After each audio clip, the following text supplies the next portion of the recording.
CTS 시청자 여러분, 안녕하십니까? 기독교 한국교회 신학연합회 최흥영 목사입니다. 오늘은 로마서 12장 2절 말씀, 분별력 있는 믿음이라는 제목을 가지고 우리 은혜를 나눠보고자 합니다. 이 시대가 매우 복잡해진 것 같습니다.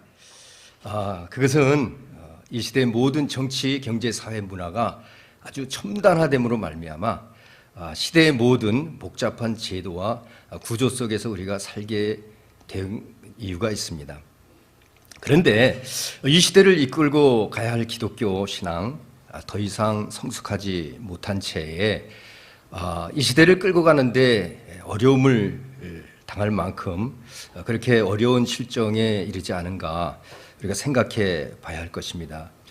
물론 구한말 시대에 우리 선교 대상국으로서의 그 국가로서의 신앙을 가졌을 때와 지금은 차이가 있어야 할 것인데 그 차이가 나지 않고 오히려 머물러 있는 것 아닌가라는 생각을 해보게 됩니다. 그럼에도 불구하고 우리가 외형적으로 우리 기독교 신앙이 급속도로 성장한 것처럼 보입니다. 예를 들어서 이 시대에는 모든 말씀들이 여러 각도에서 해석되어지고 있습니다. 그래서 하나님의 말씀들은 홍수처럼 쏟아지는 그런 시대가 된 것이죠. 또한 우리가 예수 중심 하면서 그 예수를 외치는 그러한 슬로건 같은 그런 외침이 계속 또 되어지고 있습니다. 그뿐만이 아니라 오순절 성령 운동의 일환으로 우리 각종 또 각양 공공장소에서 이런 은사적 표적들을 많이 나타내고 있는 그러한 실정입니다.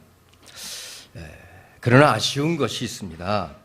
우리의 심령이 새롭게 변화되는 그런 거듭나는 그런 신앙의 성숙은 쉽게 찾아보기 어려운 시대가 됐습니다. 이것은 제가 볼 때 우리 믿음의 기준을 내적인 그리스도의 마음에 두어야 할 터인데 어떠한 신념을 통해서 신앙생활을 하려 했기 때문이 아닌가 하고 조심스럽게 지적해 보고 싶은 것입니다. 다시 말해서 이 시대의 기독교 신앙은 대부분 반복적이고 또 습관적인 이런 외적 신앙에 머무르고 있기 때문에 내적인 기독교 신앙의 본질을 상실시켰다고 할 수 있는 것입니다. 이러한 전제 속에서 우리는 오늘 로마서 12장 2절 말씀을 주제로 해서 분별력 있는 거듭난 믿음이라는 제목을 내놓게 된 것입니다. 본문의 이 배경은 사실 이 로마의 로마인들은 그러한 로마인으로서의 외적 우월성을 가졌던 것이죠. 그러한 인간적인 외적 우월성으로 인해서 변화되지 못한 신앙을 갖게 되었고 이를 통해서 이제 바울은 올바른 신앙으로 인도하기 위해서 이 로마서를 기록한 것으로 알고 있습니다. 먼저 본문의 내용을 살펴보겠습니다. 로마서 12장 2절 말씀에 너희는 이 세대를 본받지 말고 오직 마음을 새롭게 함으로 변화를 받아 하나님의 선하시고 기뻐하시고 온전하신 뜻이 무엇인지 분별하도록 하라 하는 말씀입니다. 이 본문은 형식적으로 볼 때 바울이 성령으로 바라본 유대적 종말론의 입장이다라고 이렇게 볼 수도 있겠지만 사실은 물론 유대교의 종말론에서는 시간을 현 세대와 또 올 세대로 구분하고 있습니다. 다시 말해서 present age, 현 시대, 또 age to come, 올 세대 이렇게 구분하고 있기 때문에 이 본문에서 이 세대란 단어를 사용하고 있는 것은 이러한 유대적 종말론의 입장에 있는 것이 아닌가라고 생각할지 모르겠지만 사실 이 의미는 바로 내적인 신앙을 이 바울이 요구했던 것을 볼 때 이 의미는 다시 새롭게 해석되어져야 할 것입니다. 이것은 유대교적 종말론의 발상에서 나온 그런 외적 시대적 구분이 아니라 내적인 의미로서 이 세대라는 것은 이 세상의 신 혹은 공중권세 잡은 자가 다스리는 이런 악한 세대를 강조하고 있는 것입니다. 그 이유는 이 세대라는 것이요 헬라어의 이 원문을 보면 아이온이라는 단어를 사용하고 있습니다. 아이온과 코스모스 이 두 단어는 이 헬라의 원문에서는 물론 세상, 세대라는 의미가 있지만 이 코스모스라는 것은 이 보이는 현상적인 외적인 세상을 얘기한다면, 이 아이온이라는 것은 이 시간적이고 보이지 않는 그런 내면적인 의미를 가진 것입니다.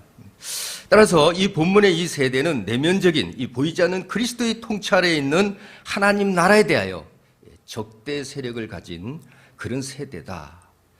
이 세대를 본받지 말라라고 한 것은 바로 그렇게 이 세대를 주관하는 악한 세력에 의한 그 영들의 일들을 우리가 떠나야 하지 않겠느냐, 그것을 버려야 되지 않겠느냐, 인간의 외적인 이러한 일들을 우리는 버리고 새로운 내면적인 신앙으로 돌아가야 하지 않겠느냐 하는 이 바울의 심정을 읽을 수 있는 것입니다. 그렇기 때문에 이 세대를 본받지 않기 위해서 내적인 마음의 변화를 받아야 하는 것은 마땅하다고 생각합니다. 또한 여기서 중요한 단어는 이 세대라는 단어도 중요하고, 또 변화를 받는다는 단어, 또 분별하는 단어, 이러한 단어들을 통해서 우리 이 본문을 해석할 수가 있겠습니다. 변화를 받는다는 것은 또한 메타모르푸스테라는 그 헬라어의 단어를 보면 이것은 현재 수동태 명령형으로 사용됐습니다. 물론 좀 신학적인 것 같기도 하지만 우리가 굉장히 이 해석이 중요한 부분인 것 같습니다. 이 변화를 받는다는 메타모르푸스테라는 이 단어는 현재를 나타내고 있기 때문에 이 현재는 계속적으로 되어지고 있는 것을 말하고 있습니다. 우리 현재와 현재는 계속적으로 현재이죠. 지금도 현재이고 또 앞으로도 계속 현재는 다가옵니다. 이 계속적으로 우리는 변화가 되어야 된다는 것을 의미하고 있습니다. 또한 수동태를 사용했다는 것은 수동적인 것이죠. 변화는 내 자신이 변하는 것이 아니라 우리를 변화시켜주는 하나님의 영, 이 세대의 영이 아닌 하나님의 영을 받아야 한다는 것입니다. 또한 명령어기로 쓰여졌다는 것은 의무인 것이죠. 우리 자신의 이 변화는 반드시 일어나야 하는 것입니다. 이러한 변화, 다시 말해서 마음을 새롭게 하여 변화를 받기 위해서는 우리 인격의 내부에 변화를 일으키는 이러한 역동적인 성령의 권세가 필연적이다라는 것을 우리는 느낄 수 있습니다. 성령을 항상 사모하고 의지할 때 우리는 이 변화를 이룰 수 있는 것입니다. 또한 바울은 본문에서 성령을 사모하고 의지하여 이 마음이 새롭게 변화된 자들 과연 어떻게 할 것인가? 계속적으로 하나님의 뜻을 확실하게 분별할 수 있어야 한다고 역설하고 있습니다. 여기서 분별하다는 단어 또한 헬라어로 도키마조라는 단어를 사용하겠습니다.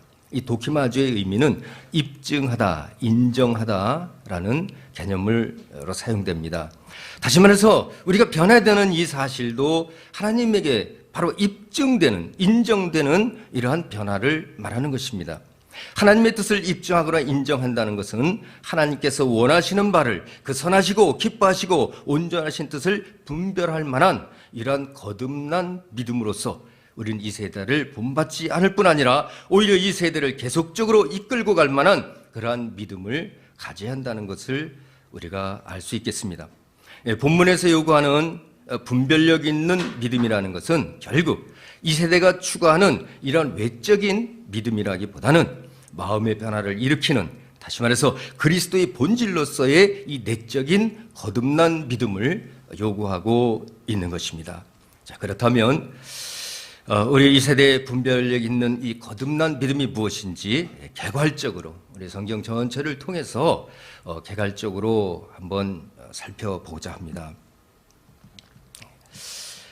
첫째로 우리는 이 변화된 분별력 있는 믿음, 이 세대를 이끌고 갈 수 있는 믿음이 무엇인가? 사실 하나님의 우리는 말씀으로 지어졌고 또 말씀으로 우리가 거듭났고 말씀으로 이 세상은 마지막 날 심판받을 것입니다. 그러므로 우리의 믿음은 말씀에 순응하는 믿음이어야 할 것입니다. 그런데 요즘에 이 세대의 믿음을 우리가 살펴볼 때 사실 우리가 말씀대로 순종하려는 것인가 아니면 내 자신에게 말씀을 적용하려는 것인가 라는 것을 분별해 볼 필요가 있다고 생각합니다.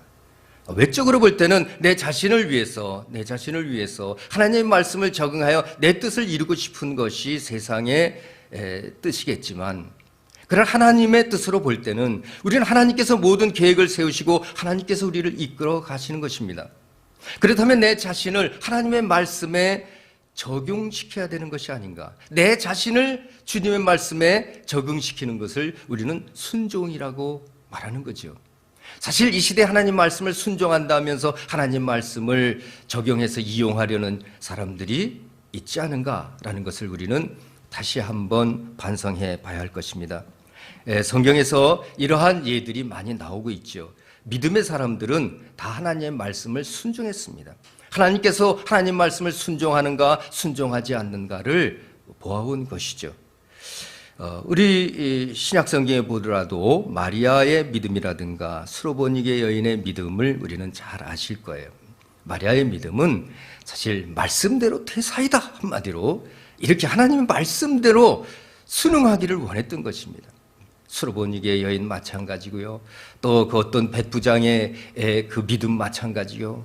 말씀만 하옵소서, 그 말씀대로 내가 하겠나이다 라고 우리가 말씀할 수 있는 것입니다. 우리는 이 시대에 진정으로 하나님의 말씀을 순종하는 믿음으로 돌아갈 때 우리 변화된 이 분별력이 있는 믿음이라고 말할 수 있을 것입니다. 두 번째로 우리의 믿음은, 이 변화된 믿음은 예수를 따르는 믿음이어야 할 것입니다. 예수를 따른다는 것은 내 자신을 버리지 않고는 따를 수가 없죠. 우리 자신을 부인하지 않고는, 내 육체의 소욕을 버리지 않고는 예수를 따를 수가 없는 것입니다. 베드로도 예수를 따르겠다고 그렇게 주장했지만 결국 닭이 2번 울기 전에 3번씩 부인하는 이러한 사실들을 알 수 있지 않습니까? 이 시대에 예수를 따르는 믿음을 가져야 할 터인데 예수를 만나려는 믿음은 많은 것 같아요. 어디에 진리가 있을까? 어디에 진리가 있을까 하고 찾기는 하지만 그 진리를 찾았을 때 진리를 이루고자 하는 마음은 없는 것입니다. 이것이 얼마나 안타까운 현실입니까? 우린 예수를 따르는 믿음을 가져야 할 것입니다. 성경에서도 이러한 부분들을 많이 가르쳐주고 있습니다. 부자 관원의 이야기라든가 또 10명의 납병 환자의 이야기라든가 우리가 이런 면을 볼 때도 참 이 부자 청년은 예수 그리스도를 만났습니다. 그러나 이 모든 것을 버리고 가난한 자를 위해서 돕고 너는 나를 따르라 했을 때 그 부자 관원은 안색이 변해버린 거죠. 그것을 하기가 어렵다는 겁니다. 참 부자가 천국 가기 어렵다고 말씀하신 그 말씀이 이곳에 적용되는 것이죠. 욕정으로 이루어진 부요함은 천국 갈 수 어렵다는 것입니다. 주님을 따를 수 없다는 것이죠. 납병 환자, 10명의 납병 환자 말씀도 마찬가지입니다. 참 그 10명이 다 그 병이 나았지만 한 명만이 주님을 찾아왔어요. 주님을 따를 수 있었어요. 나머지 9은 어디 있느냐? 라고 말씀을 할 때 우리 예수를 따르는 자 바로 너희가 아브라함의 자손이다. 여기에 구원이 이르렀느니라. 라고 그 구원의 확증을 줄 수 있는 것도 예수를 따르는 믿음인 것입니다. 우리 내적인 이 심령의 변화가 이루어지지 않고는 예수 그리스도를 만나서도 따를 수 없는 것이죠. 이 세대가 그렇게 예수 그리스도를 따르는 세대가 돼야 하지 않겠습니까? 우리는 이러한 믿음을 다시 한번 점검해보고 결단해 봐야 할 것입니다. 세 번째는 진정으로 우리가 이 속에서부터 거듭난 예수 그리스도의 마음을 품은 믿음이라면 우리는 성령의 이끌림을 받아야 할 것입니다. 진정한 이 변화된 믿음은 성령의 이끌림 받는 믿음인 것입니다. 우리 성령의 이끌림 받는다는 것도 그렇게 쉬운 일은 아니시죠. 사람마다 성령을 통해서 어떤 외적으로 나타나는 은사와 또 외적으로 나타나는 표적들을 드러내기 위하여 성령을 받고자 하는 사람들이 많습니다.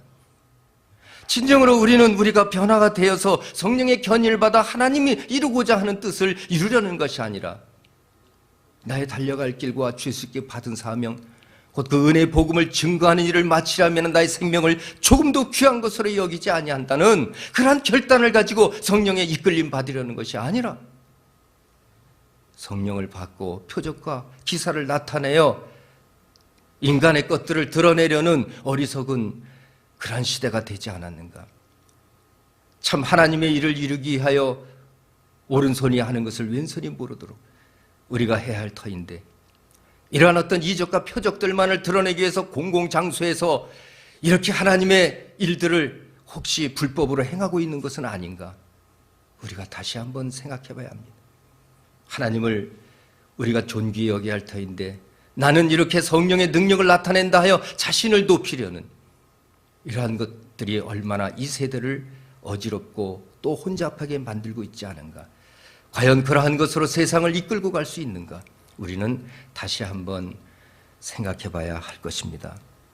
우리는 성령의 견인받는 신앙이 중요한 것이죠. 내 내적인 변화가 있지 않으면, 내가 예수 그리스도의 마음과 일치되지 아니하고는 성령의 이끌림을 받을 수 없는 것입니다. 예수 그리스도께서는 이 땅에 오셔서 요단강에서 성령과 불로 또 세례를 받으셨습니다. 하늘의 문이 열리고 또 비둘기 같은 성령이 그에게 임함으로 저는 내 사랑하는 자여 내 기뻐하는 자라는 음성을, 또 그 확증을 들었습니다. 그리고 그는 성령에 충만했습니다. 예수 그리스도께서는 성령에 이끌려서 성령을 받자마자 광야로 나가시지 않았습니까? 그가 좋은 곳으로, 편안한 곳으로 간 것이 아니라 성령을 받고 하나님이 하시고자 하는 일을 위해서, 악한 이 세대의 악한 영들과 싸우기 위하여 그는 광야로 나가지 않았습니까? 그때 예수 그리스도는 성령의 이끌림을 받았다고 성경에 기록하고 있습니다. 성령께서 예수 그리스도를 몰아내셨다고 했습니다. 우리 자신들은 성령의 이끌림을 받고 성령이 몰아낼 수 있는 그러한 내 소욕을 버린 자가 되어야 하지 않겠습니까? 내 마음의 심령이 변하지 아니하고는 결코 성령이 우리를 이끌 수 없는 것입니다. 우리의 육체의 소욕과 성령의 소욕은 원수이기 때문입니다. 우리는 이러한 소욕으로는 하나님의 그 일들을 감당할 수가 없는 것이죠. 우리 자신을 부인할 수 있는 것도 바로 성령을 받는 것으로 끝나는 것이 아니라 성령이 내 안에 오셔서 성령의 힘을 입어 우리는 이끌림을 받을 때 그 뜻을 이룰 수 있는 것입니다. 믿음은 그냥 믿음으로 끝나는 것이 아니라 행함 없는 믿음은 죽은 믿음이라고 했습니다. 우리 믿음이 진정으로 행하여지기 위해서는 성령의 이끌림을 받아야 할 것입니다. 바로 우리는 이제 성령 받는 것에 급급한 것보다 진정으로 성령의 이끌림을 받는, 견인받는 믿음이 되기를 주님의 이름으로 축원합니다. 우리 또 간단하게 몇 가지 더 말씀을 드려보고 싶습니다. 우리 심령의 변화를 일으킨 이러한 이 세대를 이끌어갈 만한 믿음이 어떤 믿음일까? 우리 구원관에 있어서도 다시 한번 생각해 봐야 됩니다. 우리 구원은 우리 구원받은 증거가 나타나야 될 것입니다. 하나님께서 도키마죠, 진정으로 우리를 인정한, 그 구원에 이르러선 인정한 하나님의 능력이 우리 속에서 나타날 것입니다. 엘리야와 850 거짓 선지자들의 싸움 속에서 나타난 것처럼 그 구원받은 우리의 증거가 나타나는 것입니다. 우리는 구원의 확증으로 끝날 것이 아닙니다. 나는 구원받았다, 난 예수를 믿고 분명히 내 안에 주님께서 거하실 거야 라는 구원의 확신, 나는 이제 주님께서 내 안에 계시니 약을 먹지 않아도 내 병이 나을 거야, 이런 구원의 확신으로 우리는 이 세대를 끌고 갈 수 없습니다. 진정한 내 마음속에 변화를 주님께서 성령을 통하여 우리에게 구원받은 증거를 나타내야 할 것입니다. 내가 구원받은 자라는 어떤 확증을 어느 누가 세상 사람들이 보일지라도 그것을 깨닫고 본받을 만한 그러한 확증이, 그러한 증거가 우리 속에서 있어야 할 것입니다. 성경에서 주님을 믿게 된, 구원에 이르렀다고 확증을 받은 그러한 자들이 있습니다. 삭개오의 얘기를 우리는 알 수 있고요, 베드로의 설교를 통해서 그 많은 심령들이 회개하여 이제 각각 예수를 믿고 그들이 성령을 받지 않았습니까? 바로 이 시대에 그러한 우리 내적인 변화가 얼마나 중요한 것인가를 우리가 깨달아야 할 것입니다. 삭개오의 믿음을 보십시오. 삭개오가 주님을 만났을 때 참 주님을 만난 것으로 끝나지 아니하고 그가 구원 얻은 증거를 보였어요. 보십니까? 그는 세리였습니다. 더군다나 세리장이었죠. 로마인들과 함께 할 수 있는 세리장이라면 그 세리 중에서도 높은 지위에 있는 자죠. 그렇다면 그 시대에 로마인과 관련되지 않고는 세리장이 될 수 없었을 것입니다. 그러므로 그는 이방인 중에 이방인 취급을 받았을 때 유대인일지라도 그런 가운데 얼마나 마음에 그 어려움을 당했겠습니까? 그가 세금을 징치하면서 많은 또 부조리와 또 자신의 것을 위해서 행한 일들이 있었을 것입니다. 그럼에도 불구하고 그는 내 이 재산 반을 주님께 드리겠습니다. 그리고 혹시 토색한 것이 있으면 내가 4배나 받겠습니다. 여러분, 이것이 구원 얻은 확증이요 증거라는 것입니다. 내가 이 물질보다 주님을 더 사랑한다는 증거인 것입니다. 우리는 진정으로 이 구원관에 있어서도 이 구원의 증거를 우리 믿음으로 나타내야 하는데 이것은 내 마음의 변화를 받지 아니하고는 그렇게 할 수 없는 것이죠. 바로 이러한 것들을 우리는 하나님 앞에 진정한 구원의 내용도 우리 심령이 변화될 때 일어난다는 것을 알아야 할 것입니다. 또한 우리가 무형교회, 자 이제 이 교회관에 있어서도요 우리 이제 무형교회를 세워야 하는 것입니다. 우리 인간은 하나님의 성전으로 지어진 것을 우리는 깨달을 할 것입니다. 사실 우리는 하나님의 성전이라는 것은 내 안에 주님을 모실 수 있는 것이요 예수 그리스도를 영접할 수 있는 것이요 내 안에 주님이 살아계신 것을 믿고 살아가는 것입니다. 주님께서 내 안에 있으면 생명이 있고 내 안에 없으면 생명이 없다고 말씀했습니다. 교회라는 것은 어떤 건물을 말하는 것이라고 생각하지는 않습니다. 그건 교회 당일 뿐이죠. 진정으로 이때는 교회를 이 겉모습의 무형교회, 겉모습의 유형교회를 세우려는 그러한 이 세상의 세대의 신앙보다 더 중요한 것은 우리 각자의 내면적인 교회를 세워야 하리라고 믿습니다. 다음은 우리 교회관에 대해서 또 말씀해 보고자 합니다. 우리 마음속의 변화가 이렇게 이 세대를 이끌어갈 수 있는 굉장히 중요한 것을 바울은 또 이렇게 말씀하고 있는 것입니다. 먼저 교회관에 있어서도 우리는 어떤 외적인 건물의 교회에 너무 신경을 쓰고 있는 것이 아닌가라고 생각할 수 있습니다. 그 건물을 세우기 위해서 우리 속사람들, 실질적인 그 성도들이 얼마나 어려움을 당하고 있는 이 시대가 됐습니까? 이러한 것들을 우리 다시 한번 반성해 봐야 할 것입니다. 진정한 교회는 우리 속사람인 우리를 얘기한다고 성경은 말하고 있습니다. 너희가 하나님의 성전인 것과 또 너희 안에 하나님의 성령이 거하는 것을 알지 못하느냐? 그렇다면 너희는 버리운 자니라 라고 말씀하고 있는 것이죠. 예수 그리스도께서도 그 건물, 다시 말해서 이 예루살렘 성전을 헐라 내가 장사한 지 사흘 만에 다시 세우리라 라고 말씀하는 것을 볼 때 그것은 예수의 육체를 두고 한 것이라 라고 말씀하고 있는 것입니다. 우리의 각각의 성전들이 연결되어 가는 것도 바울의 말하기를 우리 각자 믿는 자들의 이 마음의 성전들이 연결되기를 원한 것입니다. 이것은 성령을 통해서 이루어질 수밖에 없는 것이고 변화된 사람을 통해서 이러한 교회가 이루어질 수 있는 것입니다. 다음으로는 우리 종말론적으로 또 이 변화를 어떤 변화가 되어야 할 것인가를 우리가 생각해 볼 수 있겠습니다. 먼저 이 마지막 시대가 오면 올수록 우리는 남을 자꾸 간섭하는 것 같습니다. 이웃을 판단하려는 이런 믿음, 이분은 믿음이 좋고 저분은 믿음이 나쁘고 이렇게 자꾸 판단하는 것들이 이것은 진정한 신앙이라고 볼 수 없겠습니다. 사실은 성경에서는 자기 자신을 시험하고 자기 자신을 확증하라고 그랬습니다. 믿음에 있는가? 고린도후서 13장 5절 말씀에서도 바울이 얘기하고 있죠. 너희가 믿음에 있는가 너희 자신을 시험하고 너희 자신을 확증하라. 예수 그리스도께서 너희 안에 계신 줄을 너희가 스스로 알지 못하느냐? 그렇지 않으면 너희가 버리운 자니라 라고 말씀하고 있는 것입니다. 모든 인간은 이 종말 심판이 필연적이기 때문에 자신의 믿음을 시험해 볼 그러한 시기인 것입니다. 그래서 성경에서는 항상 너희가 깨어서 기도하라. 복음서에서도 깨어서 기도하라는 말씀을 하고 있습니다. 또 계시록에 가서도 우리가 깨어서 기도할 것을 얘기하고 있고요. 성경 전체를 통해서 우리 깨어서 기도할 것을 얘기하는 것이 있습니다. 특별히 이 바울 같은 경우에는 에베소서 6장에서도 보는 것처럼 전신갑주로 무장할 정도가 돼야 된다는 것이죠. 우리 깨어서 기도함으로 진정으로 빛의 갑옷을 입고 영광의 광선을 발할 수 있는 그러한 우리 전신갑주로 무장해야 한다는 것입니다. 물론 전신갑주는 진리의 허리띠, 의의 흉배, 복음의 신, 믿음의 방패, 구원의 투구, 성령의 검 이렇게 우리가 무장한다고 할 수 있겠지만 이러한 것들은 우리 내면에서부터 시작되는 하나님의 사랑으로 이루어지는 전투인 것입니다.